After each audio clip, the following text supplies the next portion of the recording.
마태복음 9장 35절에서 38절 말씀, 추수할 일꾼을 보내소서라는 말씀을 함께 나누겠습니다. 한 절씩 저와 여러분들이 교독하겠습니다.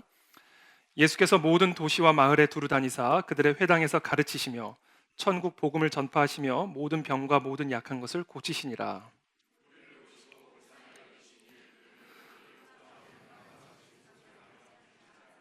이에 제자들에게 이르시되 추수할 것은 많되 일꾼이 적으니 그러므로 추수하는 주인에게 청하여 추수할 일꾼들을 보내주소서 하라 하시니라. 아멘. 오늘 추수감사주일을 맞아서 오늘 임직 감사 예배를 드릴 수 있도록 우리 인도해 주시고 축복해 주신 하나님께 모든 영광을 돌립니다. 만약에 우리가 오늘 타임머신을 타고 200년 전으로 돌아간다면, 그래서 200년 전 이 땅에 살고 있던 조선인들에게 지금 우리가 누리고 있는 이 문명들, 현대 문명에 대해서 설명을 해주고 이야기를 해준다면 그분들이 믿을 수 있을까요? 없을까요? 사람들이 비행기라고 하는 쇳덩어리를 타고 구름 위를 날아다니고, 스마트폰이라고 하는 물건에 대해서 이야기를 하면 지구 반대편에 있는 사람과 실시간으로 대화가 가능하고, 산만큼이나 높은 건물들이 숲을 이루고 있는 그런 현대 도시에 대해서 우리가 설명을 해준다면 200년 전, 300년 전 조선인들이 그 말을 이해할 수 있을까요? 없을까요? 이해 못합니다. 하물며 영원 전부터 계신 그 하나님, 영원 전부터 다스리시는 그 하나님의 나라와 통치, 그 영원 전부터 다스리는 그 영적인 진리를 오늘날 이 세상 사람들에게, 이 세상에서 살아가고 있는 자들에게 설명을 해준다면 그 말을 이해할 수 있을까요? 없을까요? 영원이라는 개념을 이해를 할 수 있을까요? 없을까요? 전지라는 개념, 전능이라는 개념을 이해할 수 있을까요? 없을까요? 창조라는 개념을 이해할 수 있을까요? 없을까요? 성령이라는 개념을 이해할 수 있을까요? 없을까요? 없습니다. 못합니다. 그래서 오신 분이 예수 그리스도이십니다. 하나님이 타임머신은 아니지만 육신의 옷을 입고 시간 속으로 들어오신 거예요. 시간을 초월해 계신 분이 시간 속으로 들어오신 것입니다. 육을 초월해 계신 분이 육 안으로 들어오신 거예요. 이 지구를 초월해 계신 그 하나님이 스스로 낮아지시고 작아지셔서 우리가 만질 수 있는 분, 우리가 들을 수 있는 분, 우리가 볼 수 있는 분, 내 모습으로 이 땅 가운데 내려오신 것입니다. 그래서 사람의 언어로 그 영의 진리를 가르쳐 주기 시작하신 거예요. 사람이 알아들을 수 있는 방식으로 영원한 진리, 도저히 이해할 수 없고 납득할 수 없는 그 영원한 진리를 설명해 주시고, 설명해 주셨을 뿐 아니라 그 진리를 실현하셔서 보여주신 거예요. 하나님의 나라가 임하면 어떤 일들이 일어나는지, 안진뱅이가 일어나는 역사가 일어나기 시작하고, 죽은 나사로가 살아나는 역사들이 일어나기 시작하고, 도저히 이해할 수 없었던 전능이라는 개념을 눈으로 보기 시작하게 된 거예요. 그 사명을 위해서 오신 분이 바로 예수 그리스도이십니다. 예수께서, 오늘 본문입니다, 예수께서 모든 도시와 마을에 두루 다니사 그들의 회당에서 가르치시며 천국 복음을 전파하시며, 도저히 알아들을 수 없는 그 언어를, 도저히 알아들을 수 없는 그 세계를 가르쳐 주시고 전파하시고 이해를 시켜주시기 시작하신 거예요. 그러나 그것으로 멈춘 게 아니라 그 세계를, 그 진리를 보여주기 시작하신 겁니다. 그래서 모든 약한 것들, 모든 병들을 고치시는, 죽은 자가 살아나고 소경이 눈을 뜨고 귀신들이 떠나가는 하나님의 나라의 진리를 눈으로 보여주기 시작하신 것입니다. 바로 예수 그리스도께서 이 땅에서 오셔서 하신 사명이고 일이었죠. 예수님께서 이 땅의 백성들에게, 이 땅을 살아가는 백성들에게 하나님의 나라와 그 영적인 진리를 가르쳐 주기 위해서 사용하신 여러 가지 방법이 있는데 그 중에 하나가 바로 비유법입니다. 비유법. 예수님 당시 이스라엘은 농경 사회였죠. 그래서 예수님께서는 이스라엘 백성들에게 친숙한 자연 세계, 자연의 생활, 농경 사회의 모습들, 예를 들면 씨, 가축, 밭, 양, 늑대, 이리, 이와 같은 것들을 가지고 비유적으로 하나님의 나라를 설명하셨어요. 여러분, 만물이 하나님에 의해서 지음을 받았기 때문에 이 만물 안에는 사도 바울이 로마서에서 이야기하는 것처럼 하나님의 신성이 담겨져 있습니다. 이 만물 안에. 왜? 하나님이 창조하셨기 때문에 그래요. 그래서 이 자연 세계 안에는 하나님의 성품, 하나님의 영적인 진리들이 담겨져 있어요. 그래서 이 자연 세계를 가만히 관찰해 보면 이 영의 세계에 존재하는 병행되는 진리를 발견할 수가 있는 거예요. 만물 안에 신성이 있기 때문에 그렇습니다. 그래서 예수님은 도저히 이해할 수 없는 이 영적인 진리, 하나님의 나라의 진리를 이 땅에서 살아가는 사람들이 알아들을 수 있도록 자연 세계의 원리를 가지고 설명해 주기 시작하신 거예요. 그게 예수님이 비유로 종종 설명하셨던 이유입니다. 예수님이 종종 사용하셨던 비유 가장 대표적인 것, 하나님과 나의 관계를 설명하기 위해서, 하나님과 여러분의 관계를 설명하기 위해서 가장 대표적으로 사용하셨던 비유가 목자와 양의 비유입니다. 양이란 동물은 어떤 동물입니까? 물론 맛있는 동물이기도 하죠. 근데 양이란 어떤 동물입니까? 한마디로 얘기하면 목자 없이는 살 수 없는 동물입니다. 그게 양이에요. 하나님은 하나님과 우리의 관계를 설명하기 위해서 이 목자와 양의 관계를 통해서 설명하셨어요. 그 이유가 뭔지 아세요? 양은 목자 없이는 죽은 인생이기 때문에 그래요. 동아프리카 선교사 자녀로 태어나서 그곳에서 8년 동안 직접 양을 치었던 목자 생활을 한 필립 켈러라고 하는 선교사님이 양과 목자라고 하는 베스트셀러를 쓴 일이 있습니다. 그 책에 보면 이 양은 세 가지 문제가 해결되지 않는 한 절대로 자리에 눕지 않는다고 합니다. 첫 번째, 두려움의 문제가 해결되지 않으면 절대로 자리에 눕지 않는데요. 양은요, 길 잃은 산토끼 한 마리가 갑자기 튀어나와도 화다닥 흩어지고 도망간답니다. 갑자기 산토끼 한 마리가 뛰쳐나왔더니 화들짝 놀란 양이 도망가니까 영분도 모른 채 그 양이 도망가니까 뒤따라오는 양들이 다 같이 도망가는 거예요. 자신을 방어할 수 있는 수단이 없어요, 양에게는. 자신을 방어할 수 있는 유일한 수단이 뭔지 아세요? 도망치는 겁니다. 그게 양이에요. 우리가 문제를 이겨낼 수 있는 유일한 방법이 뭔지 아세요? 도망치는 거예요.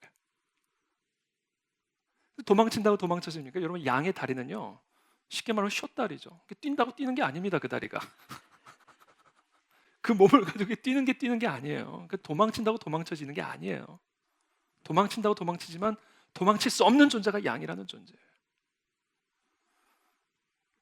두 번째 문제가 해결되지 않으면 잘 수 없는데 긴장감입니다. 특별히 관계 속, 이 양떼들의 무리 속에서 경험하는 이 긴장감이 해결돼야 편히 눕는다고 합니다.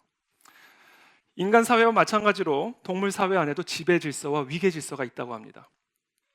이 양들의 사회에서 가장 우두머리가 누군지 아세요? 늙은 암양입니다.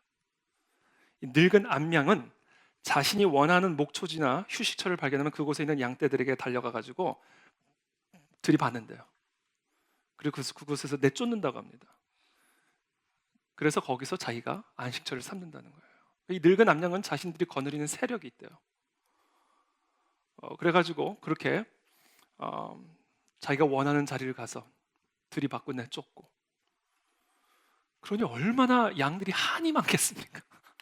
먹고 있는데 와서 들이받으면 쫓아내면 도망가야 되고. 이처럼 양은 그 양의 무리들 속에서 자신의 권리를 지키기 위해서 다른 양들의 도전에 항상 맞서 싸워야만 하는 그런 존재라고 합니다. 자기들끼리의 이 알력이 있고 지위와 세력의 경쟁 속에서 살아가는 동물이 양이라고 합니다. 그러니까 평온하게 풀을 뜯고 있는 것처럼 보이지만 그 안에는 치열한 경쟁, 알력들이 존재하고 있다는 거예요. 그리고 힘 있는 자로부터 받은 상처, 들이받으면 나가야 되는, 이것이 바로 양이 그 양의 무리들 속에서 경험하는 삶의 긴장감이라고 합니다. 세 번째, 배고픔입니다. 배고픔의 문제가 해결되지 않으면, 배부르게 꼴을 먹지 않으면 양들은 누우려고 하지 않는데요. 이 양들이 참된 안식과 평안을 누리기 위해서는 지금 말씀드린 이 세 가지 문제가 해결이 돼야만 한다고 합니다. 여기서 흥미로운 사실이 하나 있어요. 양들을 이와 같은 문제들로부터 해방시킬 수 있는, 해결해 줄 수 있는 유일한 존재가 오직 목자뿐이라는 거예요. 목자 외에는 이 문제를 해결해 줄 수 있는 존재가 없다라는 겁니다. 이게 바로 양이고 이게 바로 목자와 양의 관계예요. 필립 켈러가 막 목자 일을 시작했을 때 들개 2마리가 하룻밤 사이에 292마리의 양을 물어 죽인 일이 있다고 합니다. 그 이후부터는 이 필립 켈러가 항상 총을 들고 양떼들 곁에서 잠을 잤다고 합니다. 이 양떼 중에서 조그만 부스럭거리는 소리가 들려도 침대에서 벌떡 일어나 그 양떼들을 돌보았다고 합니다. 그래서 이 양들이 풀을 뜯다가도 목자가 있는지를 확인하고는 안심하고 다시 풀을 뜯는 그런 장면들을 수도 없이 목격을 했다고 합니다. 그러면서 필립 켈러가 이렇게 얘기해요.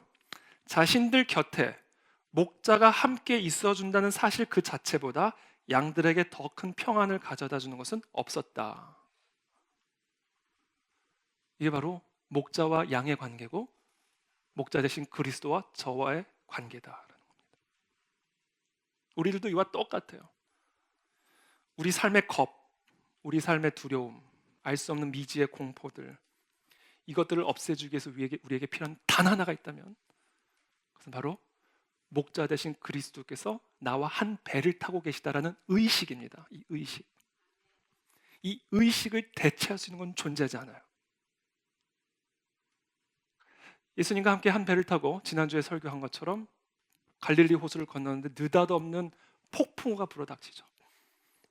예수님과 함께 탄 배가 뒤집힐 위기에 처하게 된 거예요. 그때 난리가 나서 예수님을 흔들어 깨우죠. 그때 예수님은 말씀 한마디로 그 바람과 바다를 잔잔케 하십니다. 그제서야 알아본 거예요. 그 사람들이 놀랍게 여겨 이르되 이가 어떠한 사람이기에, 도대체 이분이 어떠한 분위기에 바람과 바다도 순종하는가, 이 의식이 깨어난 거예요.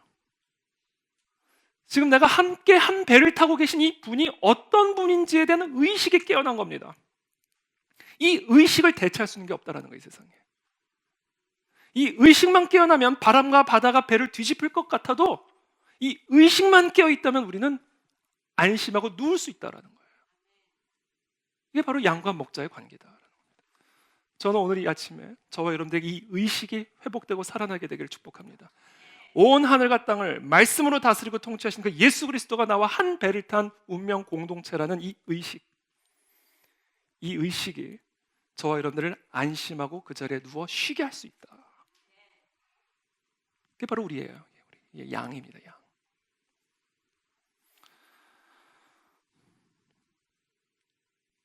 그래서 저와 여러분들이 그리스도가 우리의 목자가 되어주신다면, 여호와 하나님이 나의 목자가 되어주신다면 갖고 싶어도 절대로 가질 수 없는 것 하나가 있어요.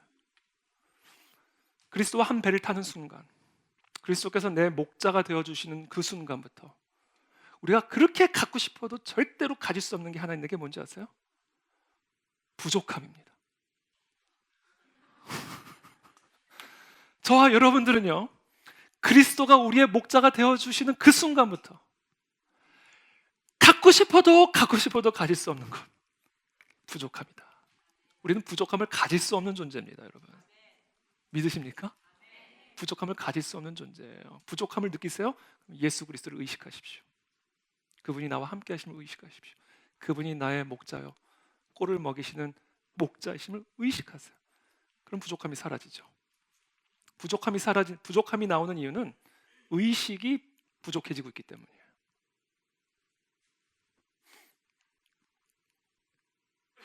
여호와는 나의 목자시니 내가 부족함이 없으리라. 그건 제 얘기가 아니라 다윗의 이야기죠. 여호와 하나님이 내 목자가 되면 우리는 부족함을 가질 수가 없다라는 거죠. 사실 우리의 모든 문제들, 우리 인생의 모든 문제는요, 다 이 부족함에서부터 오는 겁니다. 지혜가 부족해서 어리석은 일을 하는 것이고요, 능력이 부족해서 무능한 일을 하는 것이고요, 평안이 부족해서 두렵고 떠는 겁니다. 이 모든 문제가 다 부족함에서 오는 거예요. 그렇다면 우리는 왜 부족한 존재가 되었는가? 부족함이 없으신 목자를 떠났기 때문입니다. 부족함이 없으신 목자를 떠났기 때문에 모든 것에 부족한 존재가 되어버린 거예요. 오늘 본문에 이어서 이야기합니다. 무리를 보시고 불쌍히 여기시니, 돌아다니시면서 천국 복음을 증거하시죠. 그러면서 수많은 무리들을 보시면서 불쌍히 여기시니, 여기서 말하는 불쌍히 여기시니에서 이 헬라어 원어는요, 이 내장이라고 하는 헬라 단어와 어원을 같이 하고 있는 단어입니다. 이 내장에서부터, 이 깊은 곳에서부터 터져 나오는 긍휼이에요. 이게 표면적으로 나오는 감정이 아니라 예수님의 중심부에서부터 터져 나오는 긍휼이 여기심입니다. 얼마나 안타까우셨다라는 얘기예요, 이게. 말할 수 없는 고통과 안타까움과 긍휼이 여김을 무리를 바라보시면서 느끼셨다라는 거예요. 그러면서 이렇게 얘기해요. 그 무리가 어떤 상황이었냐면, 이는 그들이 목자 없는 양과 같이 고생하며 기진합니다. 어떤 모습을 보고 예수님의 이 내장 신중에서부터 터져 나왔는가, 이 불쌍히 여김이 돈이 없음을 보고, 병이 든 모습을 보고, 목자 없는 것을 보고, 그것을 보고 예수님 이 심중에서부터 이 긍휼이 여김이 터져 나온 거예요. 말할 수 없는 고통과 안타까움이. 뭐를 보고요? 목자 없는 양과 같은 모습을 보고. 이 목자 없는 양과 같이 고생하고 기진한 모습을 보고 이 예수님의 긍휼이 여김이 심중에서부터 터져 나온 것입니다. 오늘 본문은 인간이 왜 병이 드는지, 인간이 왜 이렇게 약한지, 왜 그렇게 고생하고 있고 기진맥진한 존재가 되었는지, 인간의 모든 문제와 불행의 본질이 어디에 있는지를 명확하게 설명해 주고 있습니다. 그 이유는 바로 목자가 없기 때문이다. 목자가 없기 때문에 불행한 것이고, 목자가 없기 때문에 부족한 것이다라는 거예요. 폭풍과 불어 닥치는 사망의 음침한 골짜기를 다닐지라도 해를 두려워하지 않을 것은 목자 대신 주의 지팡이가 나를 지켜주기 때문이지 내가 돈이 있기 때문이 아니라는 거예요. 사망의 음침한 골짜기, 여러분. 사망의 음침한 골짜기. 죽음이라고 하는 그 무시무시한 골짜기를 지나가는 자가 돈으로 평안을 살 수 있겠습니까, 여러분? 생각해 보세요. 죽음, 사망의 음침한 골짜기를 지나가는 자에게 배우자가 위로가 되겠냐고요. 세상에 무엇으로 평안과 위로를 가져다 줄 수 있겠냐고요. 사망을 지나가는 자들에게. 오직 목자 대신 주의 지팡이가 아니하기 때문에 우리는 쉼을 누릴 수 있다라는 거예요. 주께서 내 마음에 두신 기쁨은 그들의 곡식과 포도주가 풍성할 때보다 더하니이다. 목자 되신 그리스도께서 우리에게 주시는 그 기쁨은 이 땅의 그 어떤 곡식과 포도주보다 더 강하고 크다라는 거예요. 그러면서 이렇게 고백하죠, 다윗이. 내가 평안히 눕고 자기도 하리니. 그러니까 지금 목자로서 이 양을 다 아는 거예요. 필립 켈러처럼 다윗도. 양인 내가 여호와 하나님의 그 목자 되심, 그분의 그 임재 안에서 이 양이 편안히 눕고 자기도 하리니 나를 안전히 살게 하시는 이는 오직 여호와이시니이다. 양들에게 필요한 존재는 목자임을 여러분 기억하게 되길 축복합니다. 저와 여러분들에게 필요한 존재는 목자예요. 저는 이 시간 축복합니다. 예수 그리스도를 여러분들의 목자로 삼으십시오. 목자로 영접하십시오. 아직 예수 그리스도를 영접하지 않은 분들이 계신다면, 아직 목자 없이 마치 목자를 떠난 양떼처럼 혼자 고생하며 기진맥진하며 병들고 약해져 있는 양떼들은 오늘 이 시간 목자 되신 그리스도께로 돌아오게 되기를 축복합니다. 그것만이 길이에요. 그것만이 길. 이게 바로 천국 복음입니다. 바로 예수님께서 이 천국 복음을 비유로 천국 복음을 두루 다니며 설명하시고 보여주기 시작한 거예요. 저는 이 자리에서 이 천국 복음이 선포되어질 때마다 그 복음이 경험되어지는 역사가 일어나게 되기를 축복합니다. 우리 안에 있는 모든 파도들이 잠잠해지는 역사가 일어나기를 바라고, 우리의 영 육간의 질병들이 떠나가는 역사들이 일어나게 되기를 기도하고, 악한 마귀의 사슬들이 끊어지는 영의 권세가 나타나는 예배가 되기를 축복합니다. 그 양 없는 목자 없는 양떼들의 그 모습들을 보면서 예수님이 지금 이렇게 표현하는 거나 마찬가지예요. 이를 어찌할꼬? 이 목자 없는 양같이 죽어가고 있고 병들어가고 있고 고생하고 기진하고 있는 이 목자 없는 양들을 어찌할꼬 이 문제에 대한 대안으로 제시한 게 뭔지 아세요? 일꾼을 보내야 되겠다. 일꾼. 솔직히 이해할 수 없어요. 왜 일꾼을 보내서 그들을 목자께로 인도하기를 원하시는지. 주님은 말씀 한마디면 무엇이든지 가능하신 분인데 왜 굳이 나같이 우리같이 연약한 일꾼들을 세워서 그 일꾼들을 보냄으로 이 목자 없는 양같이 죽어가는 자들을 그리스도께로 인도하기를 원하시는지, 왜 그런 방법을 택하셨는지 우리는 알 수 없습니다. 그러나 중요한 것은, 그리고 분명한 것은 그것이 예수님이 선택한 방식이라는 거예요. 그래서 말씀하십니다. 37절에 이에 제자들에게 이르시되 추수할 것은 많되 일꾼이 적으니 그러므로 추수하는 주인에게 청하여 추수한 일꾼들을 보내주소서 하라 하시니라. 이게 이 예수님이 이 불타는 심정으로 안타까워하시면서 대책으로 말씀하신 거예요. 전략으로 말씀하신 겁니다. 추수할 일꾼을 보내라. 이 예수님의 명령입니다. 양 없는 목자같이 이 땅에서는 고생하며 기진하며 결국은 지옥불로 떨어져 갈 수밖에 없는 이 목자 없는 양들을 다시 목자께로 인도하여 영원한 생명으로 인도하시기 위하여 주님이 택하신 전략, 첫 번째, 추수할 일꾼을 보내는 일입니다. 제가 미국의 시애틀에 한번 간 일이 있는데, 그때 저희 지인이 체리 농장 주인하고 어떻게 알아가지고요, 체리를 그거 따러 갔습니다. 체리를 따러. 전 체리를 너무 좋아하거든요. 전 체리를 한번 먹으면 온 이빨이 빨개질 때까지 먹었습니다. 너무 좋아해서 그날 너무 흥분을 해가지고 체리 농장에 갔어요. 마음껏 딸 수 있다는 거예요. 그냥 썩은 체리까지 그냥 다 뜯어가지고, 체리는 제가 담을 수 있는 양은 다 담았어요. 그런데도 뭐 며칠 먹으니까 다 없어지더라고요. 그때 저는 뭐를 했었냐면, 그때는 제가 김호철 장로님도 모시고 가고, 홍성원 장로님도 모시고 가고, 김혁식 장로님도 모시고 가고, 우리 홍옥기 권사님, 여기 계신 모든 분들 제가 모시고 가가지고 다 따게 해가지고 제가 혼자 다 먹었어야 돼. 근데 그때는 그냥 저와 제 아내와 예린이만 갔어요. 그때는 루이가 태어나기 전이었어요. 루이가 태어났었어야 되는데. 뭐예요? 뭐를 추수할 거의 문제가 아니에요. 추수할 게 있느냐 없느냐의 문제가 아니에요. 일꾼이 있으면 추수할 수 있는 거예요. 일꾼이 있으면. 그 문제는요, 무엇을 추수할 것이냐, 추수할 게 있냐 없냐의 문제가 아니에요. 일꾼이 있으면 추수할 수 있다는 거예요. 그리고 일꾼이 없으면 추수할 수 없다는 얘기예요. 뭐예요? 결국 우리가 추수해야 할 것은 뭐예요? 일꾼을 추수해야 된다. 이게 예수님의 메시지. 우리가 추수해야 할 것은 결국은 일꾼이에요. 왜? 일꾼이 있으면 추수는 되는 거니까.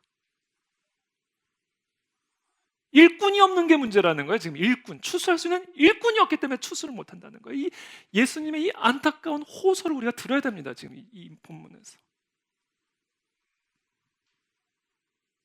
그러므로 결국 우리 교회 제1사명, 추수가 아니에요. 추수할 일꾼을 세우는 일입니다. 일꾼이 있으면 추수는 되는 거니까. 우리 교회가 전심전력으로 집중하고 나가야 할 일, 추수가 아니에요. 일꾼을 세우는 일이에요. 왜? 일꾼을 세우면 추수는 되는 거니까.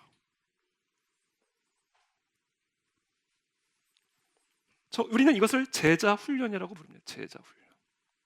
가서 가르치고 지켜 행하게 할 수 있는, 그와 같은 제자를 키우고 훈련하는, 그러면 추수는 된다.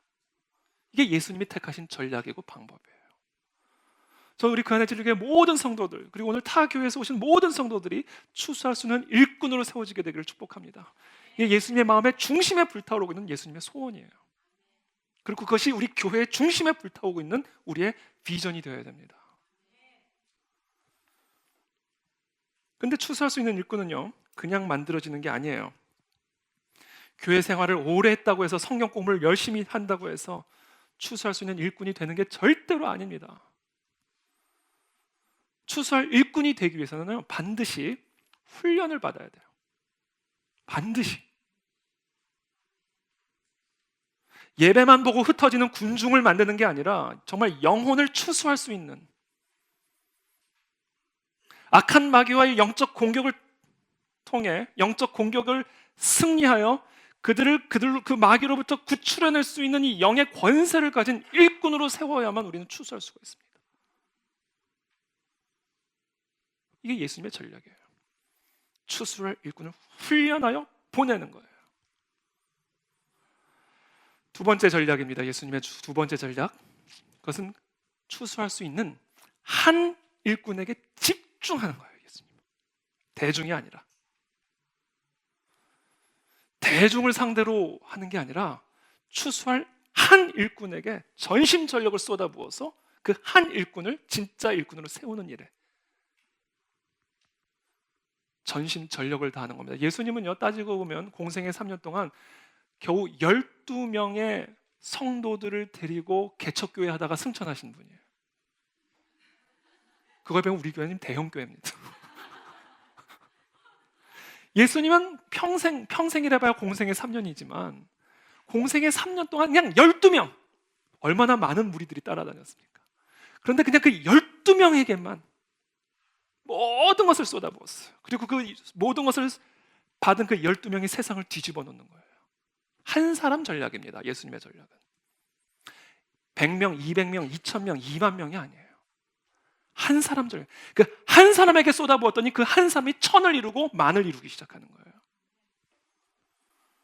네 백성이 다 의롭게 되어 영영이 땅을 차지하리니 그들은 나의 심은 가지요 나의 손으로 만든 것으로서 나의 영광을 나타낼 것인즉. 어떻게 하면 하나님의 백성들이 영영이 땅을 정복하고 차지하게 될 것인가? 그 전략을 이렇게 얘기하세요. 그 작은 자가 천을 이루겠다. 그 약한 자가 강국을 이룰 것이라. 그 작은 자가, 그 작은 한 사람이 천을 이루는 전략입니다. 예수님의 전략은. 그래서 예수님은 그 작은 자 한 사람에게 모든 것을 다 쏟아부으신 거예요. 한 사람의 비전이 한 사람. 오카는 목사님께서 서초동에 지금으로부터 30여 년 전에 사랑의 교회를 개척하셔서 좋은 교회는 다 서초동에 개척이 되는 것 같습니다. 믿으시면 아멘. 농담입니다. 오카는 목사님이 개척하신 사랑의 교회는 9명과 함께 교회를 개척했어요. 40평짜리 상가를 겨우 얻어가지고. 그 당시만 해도 강남은 허허 벌판이었습니다. 이 지역이 다 허허 벌판이었죠. 70년대 말에. 근데 이 오카는 목사님은요, 어떤 전략을 가지고 시작하셨냐면 이 예수님의 전략에서 발견한 거죠. 한 사람 전략이다. 한 사람에게 쏟아붓는다. 진짜 한 사람을 진짜 일꾼으로 만들면 그 한 사람이 천을 이루고 만을 이룬다. 그 전략이었어요. 그래서 이 오카는 목사님이 이렇게 얘기하세요. 교회의 장로 직함을 가지고 들어오는 사람에게 주목하지 않았다. 이제 개척교회니까 여러 곳에서 뭐 다른 교회 직분자들이 막 오셨을 것 아니에요.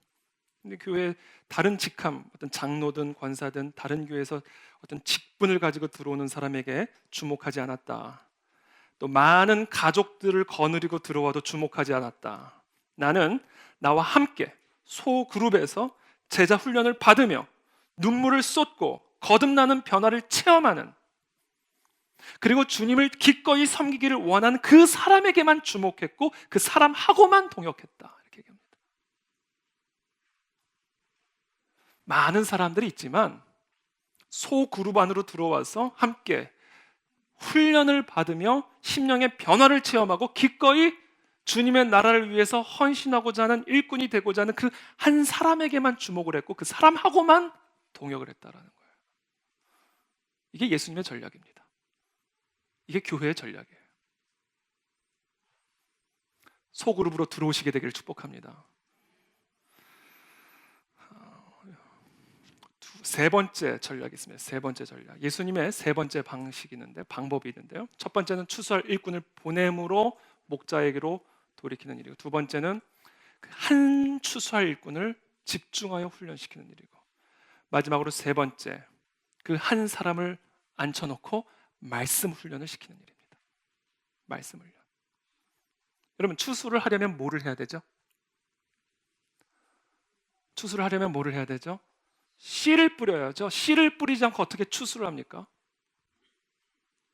씨는 하나님의 말씀입니다. 하나님의 말씀이 능력이고 하나님의 말씀이 생명이에요. 사람의 영혼을 변화시킬 수 있는 건 하나님의 말씀이에요. 세상을 변화시킬 수 있는 건 하나님의 말씀입니다. 그러므로 이 하나님의 말씀을 뿌릴 수 있는 훈련이 되어 있지 않으면 추수할 수 없어요. 우리는 말씀을 배우려고만 하죠. 그러나 우리가 추수할 일꾼이 되기 위해서는 씨를 뿌릴 수 있는 자가 되어야 된다라는 거예요. 말씀을 가르칠 수 있는 자가 되어야 된다라는 거예요.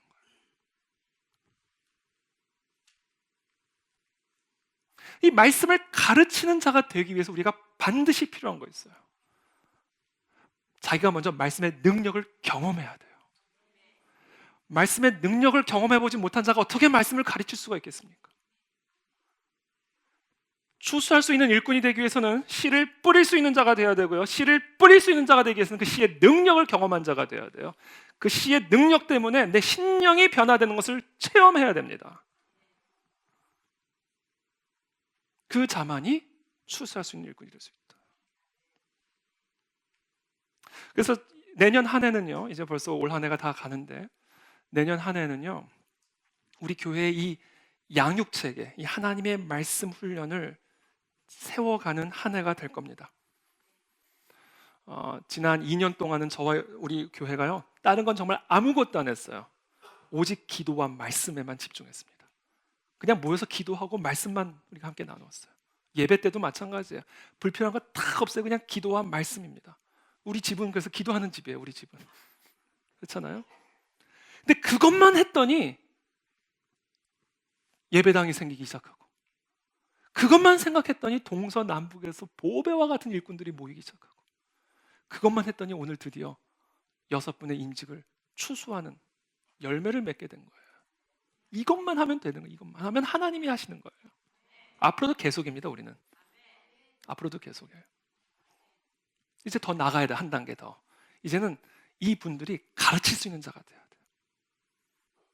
저와 여러분들이 이제는 가르칠 수 있는, 배우기만 할 뿐 아니라 가르칠 수 있는 자가 돼야 돼요. 그래서 양육 체계를 만들어가는 한 해가 될 겁니다. 내년 한 해는. 하자고 할 때 들어오시게 되기를 축복합니다. 네 번째 방안입니다. 네 번째 예수님의 방법. 기도 훈련이에요. 기도 훈련. 기도하지 않고는 하나님의 일을 행할 수 없습니다. 기도하지 않고는 추수할 수 없어요. 온 하늘과 땅의 권세를 가지신 그리스도께서 어떤 자들과 함께하는가? 기도하는 자와 함께합니다. 기도하지 않고 온 하늘과 땅의 권세를 가지신 그리스도의 권세를 누릴 수 있는 다른 방법은 없습니다. 추수하고 싶다면 우리는 기도해야 돼요. 오직 기도로만 추수할 수 있습니다. 그래서 예수님께서 어느 날 귀신 들린 아들을 데리고 온 아버지를 치유해 주시잖아요. 제자들이 왜 우리는 치유하지 못했습니까? 얘기했을 때 예수님 뭐라고 말씀하세요? 기도 외에는 이런 류가 나갈 수 없다. 예수님이 공생의 3년 동안 제자들에게 가장 중점적으로 가르쳐 주시고 모범을 보여주신 게 뭐예요? 설교하는 법을 가르쳐 준 적 없습니다. 전도하는 법 가르쳐 준 적 없어요. 예수님이 제자들에게 중점적으로 보여주고 가르쳐 주신 것, 기도하는 법이에요.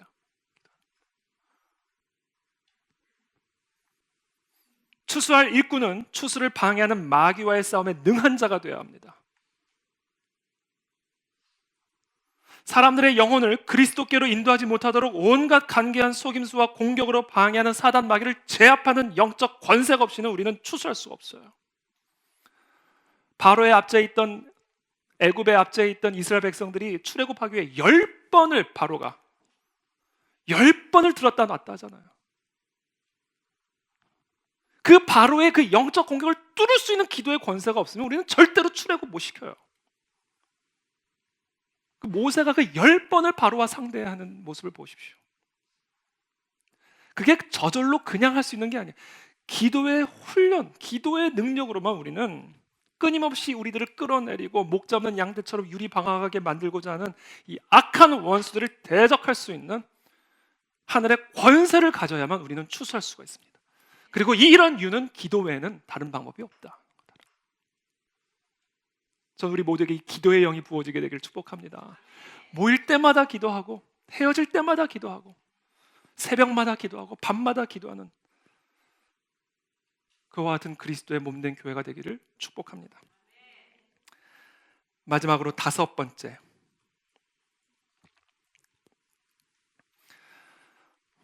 예수님이 우리를 추수할 일꾼으로, 한 일꾼으로 말씀과 기도로 훈련하여 우리를 보내기 위해서 우리에게 주시는 5번째 전략이 있습니다. 바로 성령 충만입니다. 오순절날 성령이 다락방에 임하는 순간 본격적인 추수가 시작이 되는 거예요. 동서남북으로 쫙 흩어져가지고 그 일꾼들이 흩어지면서 그때부터 비로소 추수가 시작이 됩니다. 언제? 성령이 임하시는 순간부터. 그래서 예수님이 성령이 임할 때까지는 절대로 다른 곳에 가지 말고 앉아서 기다리고 있어라. 그리고 그 성령이 오순절날 임하자. 오순절날은 어떤 날이에요? 추수날입니다. 이 오순절이요, 절기적으로 추수하던 때예요. 오늘날로 따지면 추수감사주일과 같은 곳이에요. 그날에 성령이 임하면서 본격적인 영혼 추수가 시작이 되는 거예요. 전 이곳에 성령의 역사가 임하게 되기를 축복합니다. 그래서 우리가 모일 때마다 간절히 사모하고 한 마음으로 기도하고 부르짖을 때 초대교회 그 마가의 다락방에 임했던 그 성령의 역사가 이 자리에서도 동일하게 일어나는 줄을 믿습니다. 초대교회가 그렇게 부흥이 되니까요, 교회 안에 이제 불평과 원망들이 일어나기 시작했습니다. 헬라파 유대인들이 자기의 과부가 구제를 받는 것에서 제외가 되기 시작하자 히브리파 유대인들을 향한 원망을 갖기 시작했어요. 그러면서 교회가 부흥하기 시작하면서 이제 헬라파, 히브리파가 분열을 일으키고 갈등을 일으키기 시작했습니다.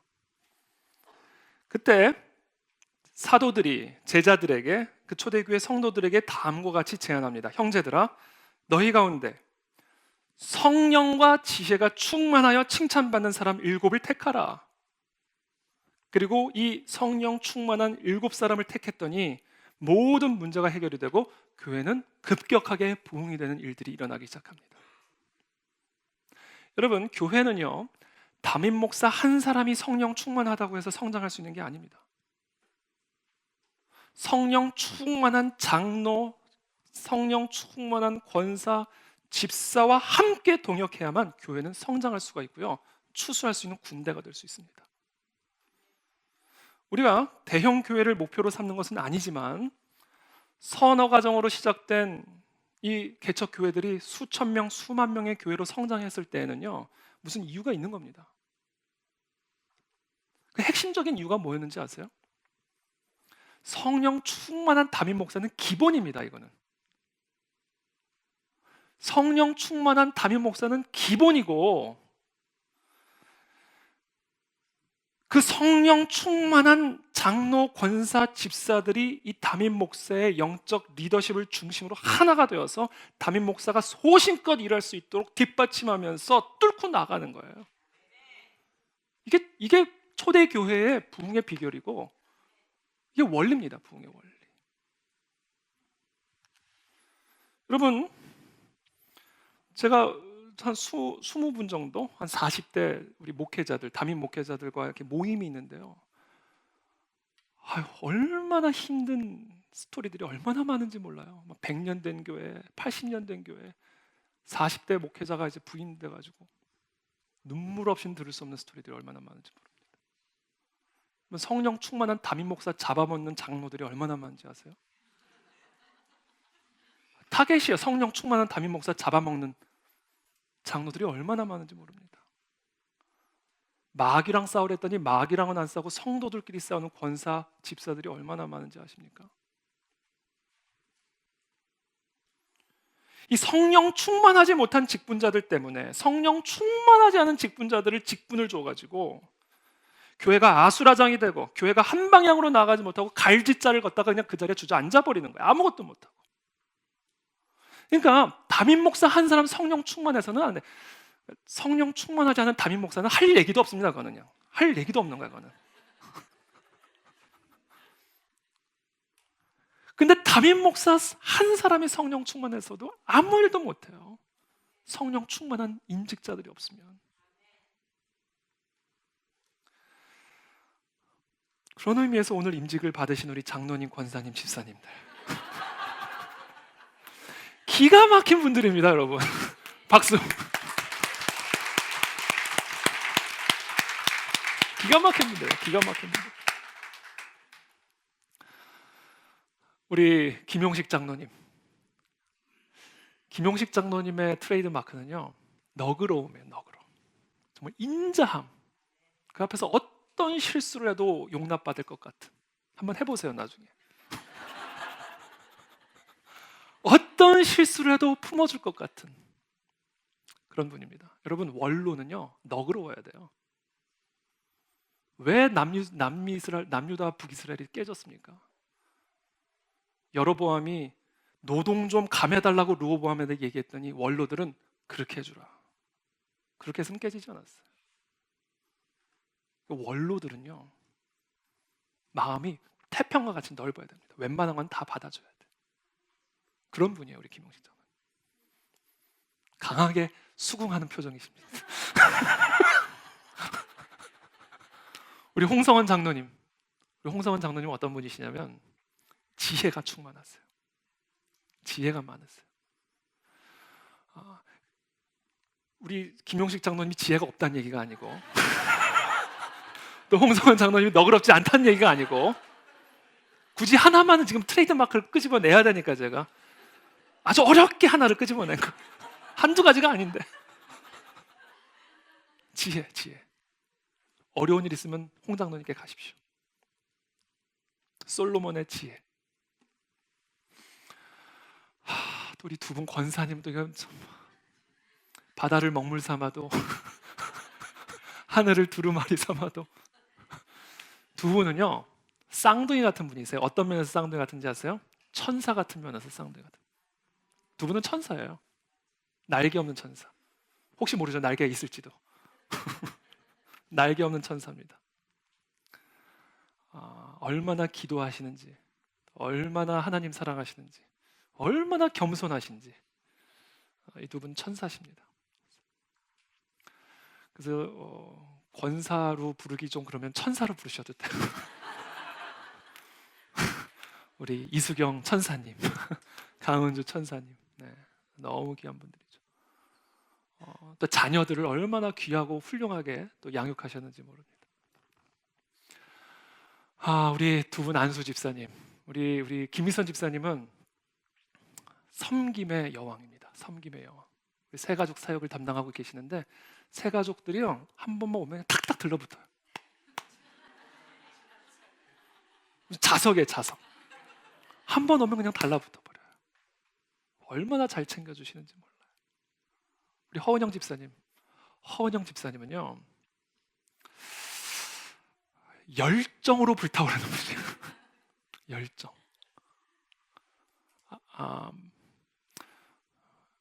예수님을 위해서 불구덩이로 들어가려면 들어갈 수 있는 분은 전 허 집사님이라고 생각합니다. 들어가라는 얘기는 아니에요. 들어가라 그러면 아무 생각 안 하고 들어갈 수 있는 분은 허은영 집사님이라고 생각합니다. 우리 김호철 장로님, 지금 말씀드린 모든 걸 다 갖고 계신 분이에요.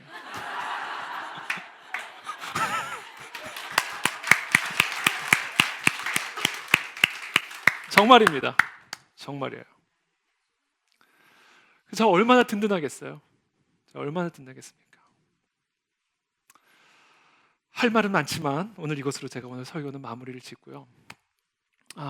정말 오늘 복된 이날, 정말 추수감사주일에 우리 분들을 임직으로 추수할 수 있도록 우리에게 은혜를 베풀어 주신 하나님께 정말 모든 감사와 영광을 돌리고요. 정말 이분들이 정말 성령 충만하여 사랑과 지혜가 충만하여 정말 추수할 일꾼이 될 뿐 아니라 또 추수할 일꾼을 양육하고 키우는, 그래서 정말 이 땅에 하나님의 사명, 영혼 구원의 사명을 감당할 수 있는, 추수할 수 있는 군대로 세워지게 되기를 예수 그리스도의 이름으로 축복합니다.